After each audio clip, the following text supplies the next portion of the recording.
నెల్లూరులో వందల కోట్ల విలువ చేసే పార్కు స్థలాలను కబ్జాదారుల నుండి విడిపించామని ఎమ్మెల్యే కోటరెడ్డి శ్రీధర్ రెడ్డి అన్నారు. 29 పార్కులను ప్రజలకు అంకితం ఇవ్వడం ఆనందాన్ని ఇస్తోందని తెలిపారు. తొలి దశలో 7 కోట్లతో పార్కులకు ప్రహారీ నిర్మిస్తున్నామని, పార్కుల్లో వాకింగ్ ట్రాక్లు, లైటింగ్ ఏర్పాటు చేస్తామని చెప్పారు.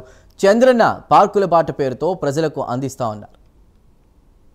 నెల్లూరు రూరల్ నియోజకవర్గంలో వందల కోట్ల విలువ చేసే 29 పార్కుల్ని, ప్రజల ఆస్తుల్ని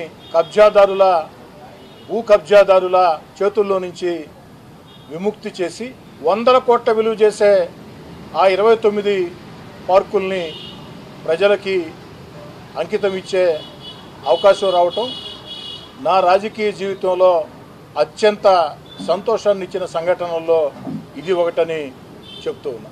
ఈ యొక్క 29 పార్కుల్ని, వందల కోట్ల విలువ చేసే 29 పార్కుల్ని ప్రజలకు అంకితం చేసే క్రమంలో భాగంగా తొలి దశలో 7 కోట్ల రూపాయలతో ప్రహరీ గోడ నిర్మాణాన్ని పూర్తి చేయడం జరిగింది. దాదాపు 90% పూర్తయినాయి, మిగతాయి కూడా జరుగుతూ ఉన్నాయి.